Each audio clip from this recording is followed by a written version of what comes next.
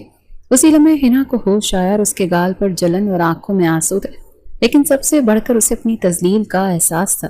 اس نے کانپتے ہاتھوں سے زمین پر پڑا اپنا نقاب اٹھایا اور جلدی سے چہرے پر ڈال لیا، جیسے اپنے بے نقاب شخصیت کو دوبارہ دنیا کی نظروں سے چھپا رہی ہو۔ ارد گرد کھڑے طلبہ میں سرگوشیاں شروع ہو گئیں۔ کتنی خوبصورت ہے یہ لڑکی، شاید اسی لیے پردہ کرتی ہے، کسی لڑکی کی آواز ابھری۔ لیکن سردار عالم نے یہ بہت غلط کیا، ہاتھ نہیں اٹھانا چاہیے تھا۔ ایک اور آواز آئی، یہ باتیں سردار عالم کے کانوں میں پڑ رہی تھی، لیکن اس کا دماغ کچھ بھی سمجھنے سے قاصر تھا۔ وہ اب بھی اسی جگہ بت بنا کھڑا تھا۔ حنا نے آنسوں بھری آنکھوں سے اسے دیکھا۔ اس کی نظروں میں نفرت تھی، دکھ تھا اور ایک ایسی کربناک اذیت تھی جو سیدھی سردار عالم کے دل میں اتری۔ اس کی لرزتی ہوئی آواز میں ایک اٹل فیصلہ تھا، تمہیں میں کبھی معاف نہیں کروں گی۔ تم انسان نہیں، انسانیت کے نام پر دھبا ہو۔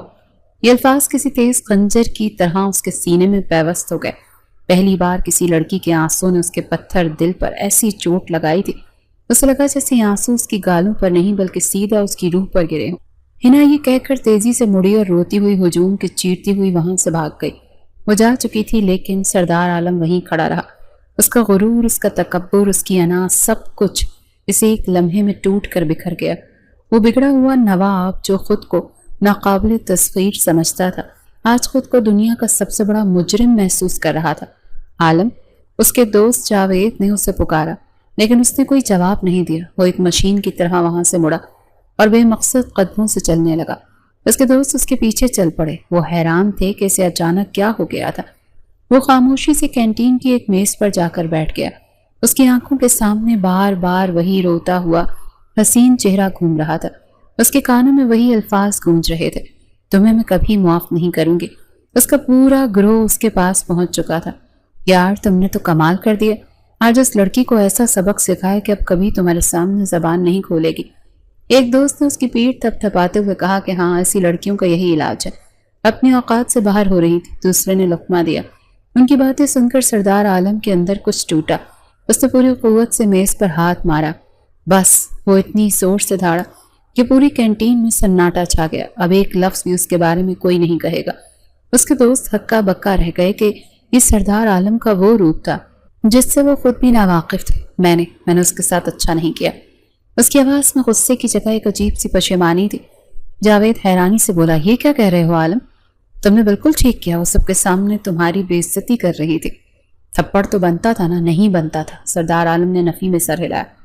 بالکل بھی ٹھیک نہیں کیا میں نے، وہ ویسی لڑکی نہیں تھی جیسی ہم سمجھ رہے تھے۔ یہ پہلی بار تھا کہ سردار عالم کسی لڑکی کے لیے یہ الفاظ کہہ رہا تھا۔ اس کے دوستوں کو اپنے کانوں پر یقین نہیں آ رہا تھا۔ یار، تم ایک معمولی لڑکی کے لیے ہم سے لڑ رہے ہو؟ وہ معمولی لڑکی نہیں، سردار عالم نے کہا۔ اس کی نظریں کہیں دور خلا میں تھیں، اسے اپنا آپ حقیر کبھی محسوس نہیں ہوا تھا۔ اسے احساس ہو رہا تھا کہ اس نے اپنی طاقت کے نشے میں کتنا بڑا گناہ کر دیا۔ مجھے اس سے معافی مانگنی چاہیے۔ یہ جملہ کسی بوم کی طرح گرا۔ اس کے دوستوں نے ایسے منہ کھولے جیسے انہوں نے کوئی انہونی بات سن لی ہو۔ سردار عالم جو معافی مانگتا تو دور، کسی کو انسان نہیں سمجھتا تھا، آج معافی مانگنے کی بات کر رہا تھا۔ اس سے پہلے کہ کوئی کچھ کہتا، وہ ایک جھٹکے سے کرسی سے اٹھا اور دیوانوں کی طرح کینٹین سے باہر بھاگا۔ ارے عالم، کہاں جا رہے ہو؟ اس کے دوست پیچھے سے پکارتے رہ گئے، لیکن وہ رکنے والا نہیں تھا۔ وہ اسے ڈھونڈنے جا رہا تھا، اس لڑکی سے معافی مانگنے جس کی آنکھوں کے آنسوں نے اس کے غرور کے قلعے کو زمیں بوس کر دیا تھا۔ سردار عالم دیوانہ وار یونیورسٹی کی راہداریوں میں بھاگ رہے تھے۔ اس کی آنکھوں میں وحشت اور پشیمانی کا ایک ایسا امتزاج تھا جو دیکھنے والوں کو حیران کر رہا تھا۔ وہ طلبہ جو کل تک اس کے نام سے کانپتے تھے، آج اسے اس حال میں دیکھ کر ششدر تھے۔ اس کا مغرور سر جھکا ہوا تھا اور اس کی نظریں ہر طرف کسی کو تلاش کر رہی تھی۔ حنا کو دیکھا ہے؟ اس نے ایک لڑکی سے پوچھا جو اس کے اچانک سوال پر خوفزدہ ہو گئی۔ لڑکی نے ڈرتے ڈرتے نفی میں سر ہلایا۔ وہ آگے بڑھ گیا۔ لائبریری، کامن روم، ڈپارٹمنٹ، اس نے کوئی جگہ نہیں چھوڑی۔ اس کا دل زور زور سے دھڑک رہا تھا۔ اسے لگ رہا تھا کہ اگر آج اس نے حنا سے معافی نہ مانگی تو یہ بوجھ اسے ساری زندگی کو چلتا رہے گا۔ وہ جو کبھی کسی کی پرواہ نہیں کرتا تھا، آج ایک لڑکی کی نفرت کے خوف سے بھاگا پھر رہا تھا۔ آخرکار کسی نے اسے بتایا کہ اس نے حنا کو ایک خالی کلاس روم کی طرف جاتے دیکھا ہے۔ وہ بے تحاشا اس کی طرف بھاگا۔ کلاس روم کا دروازہ تھوڑا سا کھلا تھا۔ اندر سے کسی کے سسکنے کی آواز آ رہی تھی۔ سردار عالم کا دل ڈوبنے لگا۔ اس نے ہمت کر کے دروازے کی درز سے اندر جھانکا۔ اندر کا منظر دیکھ کر اس کے قدم وہیں جم گئے تھے۔ ہنا ایک بینچ پر بیٹھی تھی اور اس کی دوست سارا اس کی پیٹ سہلا رہی تھی۔ ہنا کا نقاب ایک طرف رکھا تھا اور وہ پھوٹ پھوٹ کر رو رہی تھی۔ رو رو کر اس کی آنکھیں سوج گئی تھیں اور چہرہ سرخ پڑ گیا تھا۔ بس کر تو ہنا، پلیز چپ ہو جا، سارا اسے تسلی دے رہی تھی۔ کیسے چپ ہو جاؤں سارا؟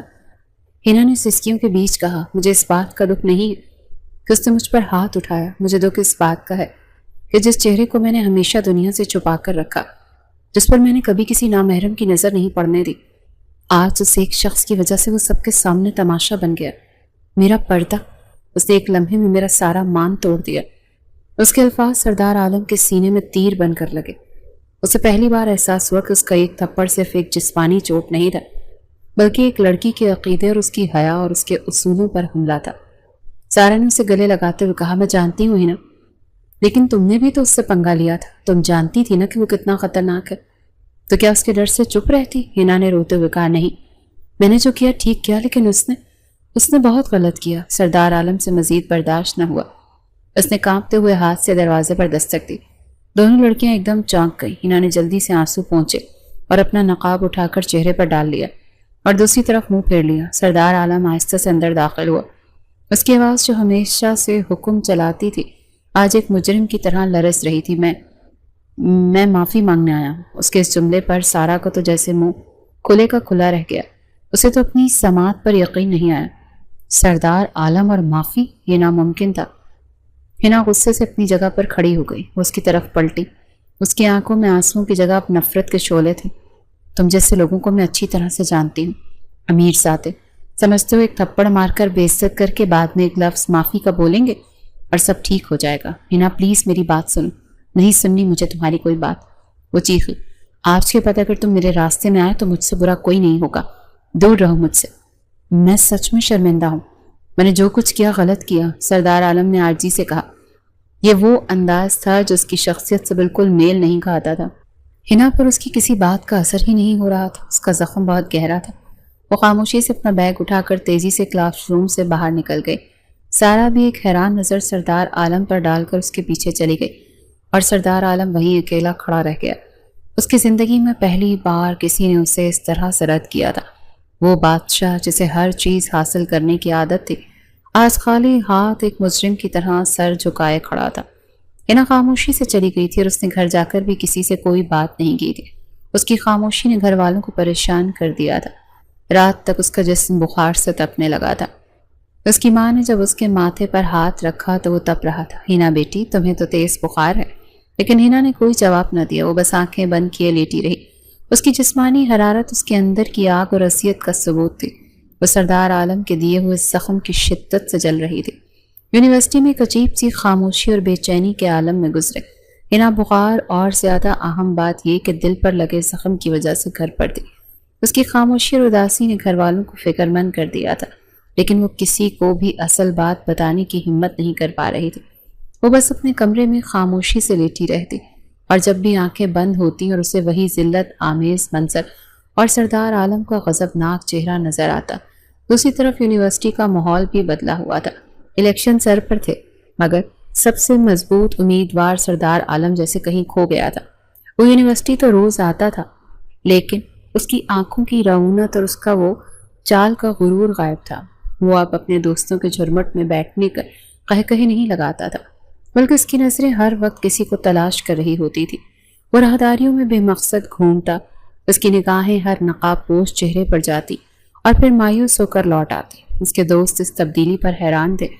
وہ اسے الیکشن کی مہم پر توجہ دینے کا کہتے، لیکن وہ ان کی بات سنی انسنی کر دیتا۔ عالم، الیکشن میں صرف چند دن رہ گئے اور تم ہو کہ جاوید نے اسے سمجھانے کی کوشش کی۔ میرا دل ہی نہیں لگ رہا ان سب چیزوں میں، اس نے اسپاٹ لہجے میں جواب دیا اور وہاں سے اٹھ کر چلا گیا۔ اس کا دل تو واقعی کہیں اور اٹکا ہوا تھا۔ وہ 2 دن سے ہنا کا انتظار کر رہا تھا۔ اسے امید تھی کہ وہ آئے گی اور وہ اس سے دوبارہ معافی مانگنے کی کوشش کرے گا، لیکن جب وہ نہیں آئی تو اس کی بے چینی بڑھنے لگی۔ اسے یہ خوف کھانے لگا کہ شاید ہنا نے اس کی وجہ سے یونیورسٹی آنا ہی چھوڑ دیا۔ یہ خیال آتے ہی اس کے دل میں ایک ٹیس سی اٹھی۔ آخر کار اس نے ہمت کر کے ہنا کی دوست سارا سے بات کرنے کا فیصلہ کیا۔ اس نے سارا کو لائبریری سے نکلتے ہوئے دیکھا، وہ تنہا تھی۔ سردار عالم تیزی سے اس کی طرف بڑھا۔ سارا نے جیسے ہی اسے اپنی طرف آتے دیکھا، اس کے چہرے پر خوف کے آثار نمایاں ہوئے اور اس نے اپنا راستہ بدل لیا۔ رکو، سردار عالم کی آواز میں حکم نہیں، ایک التجا تھی۔ پلیز 1 منٹ میری بات سنو۔ سارا رک گئی لیکن اس کا رخ دوسری طرف ہی رہا۔ مجھے آپ سے کوئی بات نہیں کرنی، میں جانتا ہوں۔ سردار عالم اس کے سامنے آ کر کھڑا ہو گیا۔ میں نہ صرف ہنا کے بارے میں پوچھنا چاہتا ہوں، وہ 2 دن سے یونیورسٹی کیوں نہیں آ رہی؟ سارا نے نفرت سے اس کی طرف دیکھا۔ آپ کو اس سے کیا مطلب؟ پہلے سب کے سامنے اس کی تذلیل کی اور آپ اس کے بارے میں پوچھ رہے ہیں؟ دیکھو، میں جانتا ہوں کہ میں نے بہت غلط کیا۔ اس کی آواز میں ایسی ندامت تھی کہ سارا کو ایک لمحے کے لیے اس پر حیرت ہوئی۔ پلیز مجھے بتاؤ، کیا وہ میری وجہ سے نہیں آ رہی؟ کیا وہ ٹھیک ہے؟ سارا کچھ دیر خاموش رہی، پھر وہ بولی، اگر وہ آپ کی وجہ سے نہیں آ رہی ہوگی تو آپ کیا کریں گے؟ یہ ایک سوال نہیں، ایک امتحان تھا۔ سردار عالم نے بنا ایک لمحہ سوچے جواب دیا، میں اس سے تب تک معافی مانگوں گا جب تک وہ مجھے معاف نہیں کر دیتے۔ اس کے لہجے کی سچائی نے سارا کو تھوڑا نرم کیا، لیکن وہ اب بھی محتاط تھی۔ مجھے اس کا فون نمبر چاہیے، سردار عالم نے اگلی بات کی۔ کیا؟ ہرگز نہیں، سارا نے فوراً انکار کیا۔ میں آپ کو اس کا نمبر نہیں دے سکتی، ہنا نے مجھے سختی سے منع کیا ہے کہ میں اس کے بارے میں کسی کو کچھ نہ بتاؤں، خاص طور پر آپ کو۔ پلیز۔ سردار عالم کی آواز بھیک مانگنے جیسی ہو گئی۔ صرف ایک بار، میں سچ میں بہت شرمندہ ہوں۔ تم جانتی ہو کہ کوئی میرے سامنے اونچی آواز میں بات کرے تو میں برداشت نہیں کرتا، لیکن اس دن ہنا نے مجھے سکھایا ہے کہ پیسہ اور طاقت ہی سب کچھ نہیں ہوتے، عزت ان سب سے بڑھ کر ہوتی ہے۔ سارا خاموشی سے اس کے چہرے کو دیکھ رہی تھی۔ یہ وہ سردار عالم نہیں تھا جسے پوری یونیورسٹی جانتی تھی۔ اس کی آنکھوں میں غرور کی جگہ آج پچھتاوا تھا۔ جب سارا پھر بھی خاموش رہی تو سردار عالم نے وہ کہہ دیا جو اس کے دل کی گہرائیوں میں تھا، میں ہنا سے محبت کرنے لگا۔ یہ اعتراف اتنا غیر متوقع اور چونکا دینے والا تھا کہ سارا ساکت رہ گئی۔ اسے یقین نہیں آیا کہ وہ کیا سن رہی۔ وہ شخص جس نے ہنا کی اتنی بے عزتی کی اب اس سے محبت کا دعویٰ کر رہا تھا۔ عالم کی آنکھوں میں ایک ایسی سچائی اور بے بسی تھی جسے جھٹلایا نہیں جا سکتا تھا۔ سارا کشمکش میں پڑ گئی۔ آخر کار اس نے ڈرتے ڈرتے اپنے بیگ سے کاغذ کا ٹکڑا نکالا اور اس پر ہنا کا نمبر لکھ کر اس کی طرف بڑھا دیا۔ اگر اس نے مجھ سے پوچھا تو میں کہہ دوں گی کہ آپ نے مجھ سے زبردستی نمبر لیا ہے، اس نے آہستہ سے کہا اور تیزی سے وہاں سے چلی گئی۔ سردار عالم اس کاغذ کے ٹکڑے کو ایسے دیکھ رہا تھا جیسے اسے دنیا کا سب سے قیمتی خزانہ مل گیا ہو۔ اس کے ہاتھ کانپ رہے تھے۔ اس نے نمبر تو لے لیا تھا لیکن اب اس کے سامنے ایک نیا پہاڑ کھڑا تھا۔ کیا وہ ہنا کو فون کرنے کی ہمت کر پائے گا؟ اور اگر کر بھی لیا تو وہ کیا کہے گی؟ عالم اس کاغذ کے ٹکڑے کو ہاتھ میں پکڑے دیر تک وہیں کھڑا رہا۔ اس کے ہاتھ میں ہنا کا نمبر نہیں بلکہ اس کی انا کے ٹوٹے ہوئے ٹکڑوں کو جوڑنے کا ایک آخری موقع تھا۔ اس نے کبھی سوچا بھی نہیں تھا کہ وہ سردار عالم ایک لڑکی کو فون کرنے سے پہلے اس قدر خوفزدہ اور متذبذب ہوگا۔ اس کا دل اتنی تیزی سے دھڑک رہا تھا کہ اسے اپنی پسلیوں میں اس کی دھڑکن صاف سنائی دے رہی تھی۔ کئی لمحے اسی کشمکش میں گزر گئے۔ آخر کار اس نے گہری سانس لی اور اپنے کانپتے ہوئے ہاتھوں سے نمبر ملایا۔ فون کی گھنٹی بجنے لگی اور ہر گھنٹی اس کے دل پر ہتھوڑے کی طرح پڑ رہی تھی۔ اسے ڈر تھا کہ ہنا فون نہیں اٹھائے گی یا اٹھاتے ہی کاٹ دے گی۔ دوسری طرف ہنا اپنے بستر پر نیند دراز تھی۔ بخار اتر چکا تھا لیکن کمزوری اور اداسی اب بھی باقی تھی۔ اس کا یونیورسٹی جانے کو بالکل بھی دل نہیں کر رہا تھا۔ تبھی اس کے فون پر ایک انجان نمبر سے گھنٹی بجی۔ اس نے پہلے تو نظر انداز کیا لیکن جب مسلسل گھنٹی بجتی رہی تو اس نے تنگ آ کر فون اٹھا لیا۔ اس کی آواز کمزوری کی وجہ سے بہت دھیمی اور مدھم تھی۔ جی کون؟ فون کی دوسری طرف ایک لمحے کی خاموشی چھا گئی۔ ہنا کو لگا شاید غلطی سے نمبر مل گیا۔ وہ فون بند کرنے ہی والی تھی، ایک جانی پہچانی آواز اس کے کانوں میں پڑی، فون مت کاٹنا۔ یہ آواز سنتے ہی ہنا کے کانوں میں جیسے کوئی بم پھوٹا اور اس کا پورا وجود ساکت ہو گیا۔ یہ وہی آواز تھی جو اس کے ذہن میں نفرت بن کر گونجتی رہی۔ اس کی آنکھوں کے سامنے ایک بار پھر وہی ذلت کا لمحہ گھوم گیا۔ تم؟ اس کے منہ سے صرف اتنا ہی نکلا، تمہیں میرا نمبر کہاں سے ملا؟ اس کی آواز میں دبی ہوئی نفرت اور غصہ تھا۔ پلیز فون بند مت کرنا۔ عالم کی آواز میں ایک ایسی بے بسی اور التجا تھی جو ہنا کے لیے بالکل نہیں تھی۔ بس ایک بار میری بات سن لو، میں بہت شرمندہ ہوں، خدا کی قسم میں سچ میں شرمندہ ہوں۔ میں نے جو کیا وہ ایک گناہ تھا اور میں اس کی معافی مانگنا چاہتا ہوں۔ وہ مسلسل بولتا جا رہا تھا جیسے اسے ڈر ہو کہ اگر وہ رکا تو ہنا فون کاٹ دے گی۔ اس سے معافی مانگ رہا تھا، اپنی غلطی کا اعتراف کر رہا تھا، لیکن ہنا کے لیے یہ الفاظ بے معنی تھے۔ اس کا زخم اتنا گہرا تھا کہ ایسی ہزار معافیاں بھی اسے بھر نہیں سکتی تھی۔ ہنا نے اس کی کسی بات کا جواب نہیں دیا۔ اس نے خاموشی کے ساتھ فون بند کر دیا۔ رابطہ منقطع ہوتے ہی عالم کو لگا جیسے کسی نے اس کے ہاتھ سے زندگی کی آخری امید بھی چھین لی ہو۔ اس نے دوبارہ فون کرنے کی ہمت نہیں کی۔ وہ سمجھ گیا تھا کہ ہنا اس سے بات کرنا تو دور، اس کی آواز تک سننا نہیں چاہتی۔ اس رات وہ سو نہیں سکا۔ اسے احساس ہو رہا تھا کہ اس کی انا اور غرور نے اس سے کیا چھین لیا ہے۔ اس نے ایک ایسی لڑکی کا دل توڑا تھا جس کی آنکھوں میں اس نے اپنے لیے صرف نفرت دیکھی تھی۔ اگلے کئی دن ہنا یونیورسٹی نہیں آئی۔ ایک غیر موجودگی عالم کو ہر لمحہ محسوس ہو رہی تھی۔ یونیورسٹی سے ویران لگنے لگی تھی۔ الیکشن کی گہما گہمی عروج پر تھی۔ ہر طرف اس کے نام کے نعرے لگ رہے تھے، لیکن اسے ان سب سے کوئی دلچسپی نہیں تھی۔ اس نے محسوس کیا کہ جس چیز کو وہ اپنی سب سے بڑی جیت سمجھ رہا تھا وہ ہنا کی نظروں میں اس کی سب سے بڑی ہار تھی۔ اس نے ایک فیصلہ کیا، ایک ایسا فیصلہ جس کے دوستوں اور پوری یونیورسٹی کو حیران کرنے کے لیے کافی تھا۔ اگلے دن اس نے یونیورسٹی کے مرکزی ہال میں تمام طلبہ کو اکٹھا کیا۔ اس کا حریف فرحان بھی وہاں موجود تھا، یہ سمجھ کر کہ شاید عالم اسے کوئی دھمکی دینے والا ہے۔ عالم سٹیج پر آیا، اس کے ہاتھ میں مائک تھا، لیکن آج اس کی آواز میں وہ ہمیشگی والی گرج نہیں تھی۔ میں آپ سب کا یہاں پر آنے پر شکریہ ادا کرتا ہوں، اس نے پرسکون لیکن سنجیدہ لہجے میں کہا۔ میں آج یہاں کوئی تقریر کرنے یا ووٹ مانگنے نہیں آیا، میں آج آپ سب کے سامنے ایک اعلان کرنے آیا ہوں۔ پورے ہال میں مکمل خاموشی چھا گئی، سب سانس روک کر سن رہے تھے۔ میں سردار عالم اس سال ہونے والے یونین کے الیکشن سے دستبردار ہوتا ہوں۔ یہ اعلان کسی دھماکے سے کم نہیں تھا۔ ہر طرف سے حیرت بھری سرگوشیاں ابھرنے لگیں۔ اس کے اپنے دوستوں کے منہ کھلے کے کھلے رہ گئے۔ عالم نے فرحان کی طرف دیکھا اور کہا، میں یہ سیٹ اپنی خوشی سے اور بغیر کسی دباؤ کے فرحان کے لیے چھوڑتا ہوں۔ مجھے احساس ہوا ہے کہ ایک اچھا لیڈر بننے کے لیے صرف طاقت اور پیسہ کافی نہیں ہوتا، بلکہ عزت اور کردار بھی بہت ضروری ہے، اور میں ان دونوں معیاروں پر پورا نہیں اترتا۔ یہ کہہ کر وہ خاموشی سے اسٹیج سے نیچے اتر آیا اور کسی سے کوئی بات کیے بغیر ہال سے باہر نکل گیا۔ اس نے آج سب کے سامنے اپنی شکست تسلیم کر لی تھی، لیکن یہ اس کی زندگی کی پہلی ہار تھی جس پر اسے پچھتاوا نہیں بلکہ ایک عجیب سا سکون محسوس ہو رہا تھا۔ اس نے یہ قدم صرف اور صرف ہنا کے لیے اٹھایا تھا، یہ ثابت کرنے کے لیے کہ وہ واقعی بدلنا چاہتا ہے۔ کئی دنوں بعد جب ہنا نے دوبارہ یونیورسٹی میں قدم رکھا تو ماحول یکسر بدلا ہوا تھا۔ اسے ہر طرف سے سرگوشیاں سنائی دے رہی تھی۔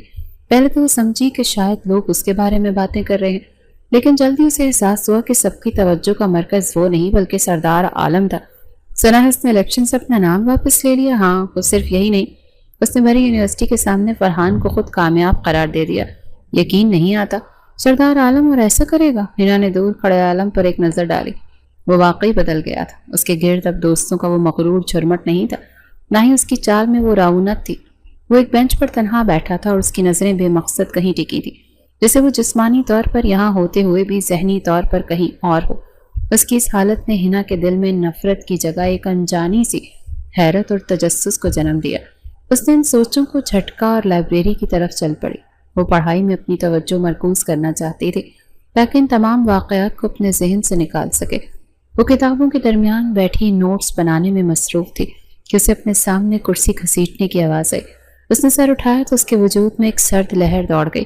سامنے والی کرسی پر سردار عالم بیٹھا تھا اور اس نے گہری نظریں ہنا پر ہی جمی تھی۔ ہنا کا دل زوروں سے دھڑکا۔ اس نے فوراً اپنی کتابیں سمیٹی اور وہاں سے اٹھ کر جانے لگی۔ ہنا، اس بار اس کی آواز میں التجا تھی۔ وہ تیزی سے اٹھ کر اس کے راستے میں کھڑا ہوا۔ پلیز مت جا، صرف 2 منٹ میری بات سن لو، مجھے کوئی بات نہیں کرنی۔ ہنا نے بغیر اس کی طرف دیکھے کہا، میں جانتا ہوں تم مجھ سے کتنی نفرت کرتی ہو اور تمہارا حق ہے۔ وہ بولا، لیکن پلیز مجھے معاف کر دو۔ میں مانتا ہوں میری غلطی بہت بڑی ہے، اتنی بڑی کہ شاید اس کی معافی بھی نہیں، لیکن سزا کے طور پر اپنی نفرت تو مت دو۔ میں سچی محبت کرنے لگا ہوں تم سے۔ اس کی محبت کے اعتراف پر ہنا غصے سے اس کی طرف پلٹی۔ اس کی آنکھوں میں طنز تھا۔ محبت؟ اس لیے میرا نقاب اتار کر پوری یونیورسٹی کے سامنے مجھے ذلیل کیا تم نے؟ یہ ہے تمہاری محبت؟ عالم کی نظریں جھک گئی۔ اس کے پاس اس بات کا کوئی جواب نہیں تھا۔ پھر اس نے ہمت کر کے ہنا کی آنکھوں میں دیکھا اور وہ جملہ کہا جس نے ہنا کو مزید تیش دلا دیا۔ اگر اس دن وہ نقاب نہ اترتا تو شاید اتنا خوبصورت چہرہ میں کبھی دیکھ نہ پاتا۔ یہ سننا تھا کہ ہنا کا پارا چڑھ گیا۔ تمہارے لیے وہ صرف ایک خوبصورت چہرہ تھا، میرے لیے وہ میری عزت، میرا پردہ، میری تذلیل تھی۔ وہ غصے سے بولی اور اسے دھکا دے کر وہاں سے نکل گئی۔ عالم وہیں کھڑا اسے جاتا دیکھتا رہا۔ اسے احساس تھا کہ اس نے پھر غلط جملہ بول دیا۔ وہ ابھی تک یہ سیکھ نہیں پایا تھا کہ ہنا جیسی لڑکی کو کیسے منایا جاتا ہے۔ ہنا لائبریری سے باہر ہی نکلی تھی کہ اس کا فون بجا۔ انجان نمبر دیکھ کر وہ سمجھ گئی کہ کون ہے۔ اس نے فون اٹھایا تاکہ آخری بار اسے خبردار کر سکے۔ کیوں تنگ کر رہے ہو مجھے؟ ہنا میں دیکھو، ہنا نے اس کی بات کاٹی، میرے خاندان میں لڑکیاں محبت نہیں کرتی، وہ شادی کرتی ہیں، اور وہ بھی وہاں جہاں ان کے ماں باپ ان کا رشتہ طے کرتے ہیں، اسی لیے یہ محبت کا کھیل کسی اور کے ساتھ کھیلو۔ یہ کہہ کر اس نے فون کاٹ دیا۔ اسے لگا کہ آج اس نے یہ قصہ ہمیشہ کے لیے ختم کر دیا۔ تو دوسری طرف عالم کے چہرے پر مایوسی کی جگہ ایک عجیب سی مسکراہٹ ابھری۔ اس نے فون بند کیا اور خود سے بولا، تو ٹھیک، پھر میں ڈائریکٹ شادی ہی کروں گا، اور محبت وہ تو میں تم سے خود ہی کروا لوں گا۔ اس نے اپنی گاڑی کی چابی نکالی اور ایک نئے عزم کے ساتھ یونیورسٹی سے باہر نکلا۔ اس کا رخ اب اپنے گھر کی طرف تھا۔ اسی شام ہنا کے گھر کے باہر ایک مہنگی چمکتی ہوئی گاڑی آ کر رکی تو محلے میں دیکھنے والوں کا تانتا بن گیا۔ ہنا کے والد جو ایک سرکاری ملازم تھے حیرانی سے باہر نکلے کہ آخر ان کے گھر کون آ گیا ہے۔ گاڑی سے شہر کے مشہور بزنس مین سردار احمد اپنی بیوی کے ساتھ اترے۔ انہیں دیکھ کر ہنا کے والد کی تو جیسے گھگی بن گئی۔ انہوں نے جلدی سے انہیں اندر آنے کا کہا۔ ہنا اپنی ماں کے ساتھ باورچی خانے میں تھی جب اس کے والد نے گھبرائی ہوئی آواز میں اندر آ کر بتایا کہ شہر کے سب سے بڑے رئیس ان سے ملنے آئے ہیں۔ ڈرائنگ روم میں ماحول انتہائی سنجیدہ تھا۔ ہنا کے والدین سہمے ہوئے بیٹھے تھے کہ نہ جانے ان کی آمد کا کیا مقصد ہے۔ دیکھیے جناب، سردار احمد نے بات شروع کی، میں آپ کا زیادہ وقت نہیں لوں گا۔ ہم یہاں اپنے بیٹے سردار عالم کے لیے آپ کی بیٹی ہنا کا رشتہ مانگنے آئے ہیں۔ یہ سننا تھا کہ ہنا کے والدین پر جیسے سکوت طاری ہو گیا۔ انہیں تو اپنے کانوں پر یقین نہیں آ رہا تھا۔ کہاں وہ اور کہاں شہر کا اتنا بڑا خاندان؟ ہنا کی ماں نے ہمت کر کے پوچھا، لیکن یہ کیسے ممکن ہے؟ ہمارا اور آپ کا تو کوئی جوڑ ہی نہیں۔ عالم کی ماں نے نرمی سے مسکراتے ہوئے کہا، جوڑ تو نصیبوں کے ہوتے ہیں بہن۔ ہمارا بیٹا آپ کی بیٹی کو پسند کرتا ہے اور ہماری خوشی ہمارے بیٹے کی خوشی میں ہی ہے۔ ہمیں امید ہے کہ آپ ہمیں انکار نہیں کریں گے۔ اتنے بڑے گھر سے رشتہ آنا کسی خواب سے کم نہیں تھا۔ انہوں نے اپنی بیٹی کے روشن مستقبل کو سوچ کر ایک لمحے کی بھی دیر کیے بنا فوراً سے ہاں کر دی۔ یہ تو ہماری خوش قسمتی ہے، ہنا کے والد نے جذبات سے بھری آواز میں کہا۔ مٹھائی منگوائی گئی اور بات پکی کر دی گئی۔ ہنا کو جب اس کی ماں نے یہ خبر سنائی تو اس کے پیروں تلے سے زمین نکل گئی۔ امی، یہ کیا کیا آپ نے؟ اس سکتے کے عالم میں بولی، آپ نے مجھ سے پوچھا تک نہیں؟ پوچھنے والی کیا بات ہے بیٹی؟ اس کی ماں نے خوشی سے کہا، اتنا اچھا اور امیر رشتہ تیری قسمت سے آیا ہے۔ سردار عالم جیسا لڑکا ہزاروں میں ایک ہے، پوری زندگی راج کرے گی تو۔ ہنا کیا کہتی؟ وہ اپنے ہی الفاظ کے جال میں پھنس چکی تھی۔ اس نے ہی تو کہا تھا کہ وہ محبت نہیں، ماں باپ کی مرضی سے شادی کرتی ہے۔ اب وہ کیسے انکار کرتی؟ اس کی خاموشی کو اس کی رضامندی سمجھ لیا گیا۔ اگلے دن جب یونیورسٹی گئی تو اس نے دیکھا کہ عالم اسے دور سے دیکھ رہا تھا، لیکن آج اس کی آنکھوں میں بے چینی نہیں بلکہ ایک فاتحانہ مسکراہٹ تھی۔ وہ مسکراہٹ جیسے کہہ رہی ہو کہ میں نے کہا تھا نا، شادی تو میں تم سے ہی کروں گا۔ ہنا نے غصے سے منہ پھیر لیا، لیکن وہ جانتی تھی کہ وہ ہار چکی ہے۔ ایک مہینے کا عرصہ جیسے پر لگا کر اڑ گیا۔ امتحانات ختم ہو چکے تھے اور یونیورسٹی میں الوداعی تقریب کا شور تھا۔ اس ایک مہینے میں عالم نے ہنا سے رابطہ کرنے کی کوشش نہیں کی۔ وہ بس اسے دور سے دیکھتا اور ہنا اس کی نظروں کو محسوس کر کے نظر انداز کر دیتی، لیکن اب اس کی نظروں میں نفرت کی جگہ ایک عجیب سی بے بسی اور تقدیر کو تسلیم کر لینے والا انداز تھا۔ شادی کی تاریخ طے کر دی گئی۔ ہنا نے خود کو مکمل طور پر حالات کے رحم و کرم پر چھوڑ دیا تھا، اور آخرکار وہ دن بھی آ گیا جب وہ ہنا سے ہنا عالم بن گئی۔ اس سرخروسی جوڑے میں سمٹی ہوئی اس کے کمرے میں بیٹھی تھی۔ اس کا دل ایسے دھڑک رہا تھا جیسے ابھی پسلیاں توڑ کر باہر آ جائے گا۔ وہ شخص جس سے وہ شدید نفرت کرتی تھی آج اس کا مجازی خدا بن گیا تھا۔ کچھ دیر بعد عالم کمرے میں داخل ہوا۔ اس نے ہنا کو اس روپ میں دیکھا تو ایک پل کے لیے دیکھتا ہی رہ گیا۔ وہ واقعی کسی پری سے کم نہیں لگ رہی تھی۔ وہ آہستہ سے چلتا وہ اس کے پاس بیڈ پر آ بیٹھا۔ کمرے میں گہری خاموشی تھی۔ عالم نے ہمت کر کے اس خاموشی کو توڑا۔ اس کی آواز میں غیر معمولی نرمی اور اپنائیت تھی۔ میں چھو سکتا ہوں آپ کو؟ اس کے سوال پر ہنا نے دھیرے سے اپنی پلکیں اٹھائیں۔ اس کی آنکھوں میں اب نفرت نہیں تھی، صرف ایک جھجک تھی۔ اس نے ہلکے سے مسکراتے ہوئے جواب دیا، بالکل، بیوی ہوں آپ کی۔ یہ سننا تھا کہ عالم کے چہرے پر ایک دلکش مسکراہٹ پھیل گئی۔ پتہ نہیں اس بیوی کو پانے کے لیے کیا کیا کچھ کیا ہے میں نے، کتنی راتیں تڑپا اس کے قریب ہوا، لیکن اب میرا بھی وعدہ ہے کہ ان ساری راتوں کا بدلہ لوں گا۔ کہا اب تمہیں سونے نہیں دوں گا۔ اس کی شرارتی بات پر ہنا کے رخسار سرخ پڑ گئے۔ وہ بولی، کوئی اعتراض نہیں، لیکن دوبارہ تھپڑ کھانے کی ہمت نہیں ہے مجھ میں، بہت بھاری ہاتھ ہے تمہارا۔ اس کے اس غیر متوقع جواب پر عالم نے ایک بلند قہقہہ لگایا۔ ماضی کا وہ تلخ لمحہ آج ایک مذاق بن کر ان کے درمیان سے ہمیشہ کے لیے ختم ہو گیا تھا۔ تمہیں تھپڑ نے سنیہنا کا ہاتھ اپنے ہاتھ میں لیتے ہوئے اس کی آنکھوں میں جھانکا۔ تمہیں پیار کی مار ماروں گا؟ کیا مطلب؟ ہنا نے ناسمجھی سے پوچھا۔ وہ اس پر جھکا اور اس کے کان میں سرگوشی کی، مطلب یہ کہ اتنی محبت دوں گا کہ تمہیں پاگل کر دوں گا۔ اس کی محبت بھری باتوں پر ہنا نے شرماتے ہوئے اس کے سینے پر ایک ہلکا سا مکہ مارا، اور وہیں سے ان کی نئی زندگی کا آغاز ہوا۔ نفرت کی آگ میں شروع ہونے والی یہ کہانی بالآخر محبت کی حسین منزل کو پا چکی تھی، اور وہ ہمیشہ کے لیے ایک خوش و خرم خاندان بن کر اپنی زندگی گزارنے لگے تھے۔